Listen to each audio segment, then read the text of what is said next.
አሁን ሴቶች ኳስ እያዩ ነው።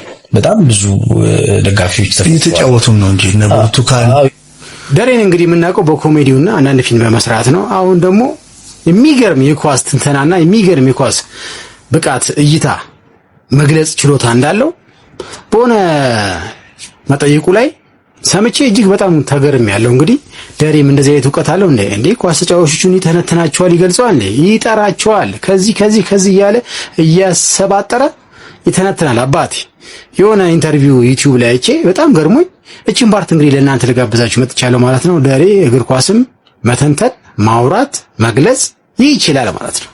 እስቲ ሙሉን ጋብዣችሁ እመጣለሁ ማለት ነው። ጫውታ እና ሎዛ ምናምን እየጨምቆ ከማየት አልፎ ማለት ነው።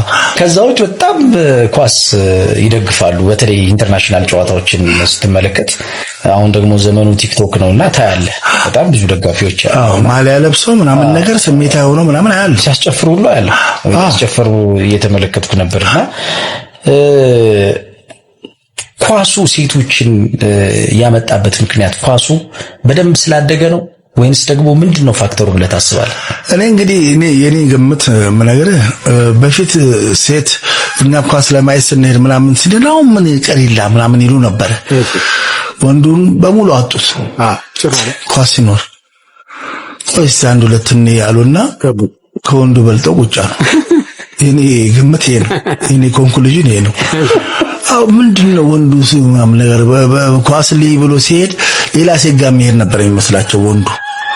አብረው ቁጭ ብሎ ደግሞ ሲያዩ ጭራሽ ከወንዶቹ በላይ ማሊያ ለብሰው የሚያዩት እነሱ እና ኳስ ሁሉንም ሰው ይገዛል። ረጋ በላይ ካየው ምን ካልከው 90 ደቂቃ ትሆን እንጂ ብዙ ሰው ይገዛል፣ ብዙ ሰው ይይዛል። በዛ ውስጥ መልክቶችን ምኖችን ታንጸባርቅበትና የኳስ ጥበብን መተንተኑ ምናምን ሁሉ ነገር ውስጥ ገባል።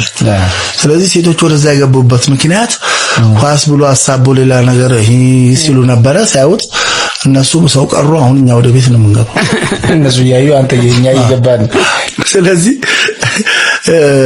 ኳስ ኢንተርናሽናል ቋንቋ ነው። መልክ፣ ዘር፣ ምን ዕውቀት ምናምን አይጠይቅም።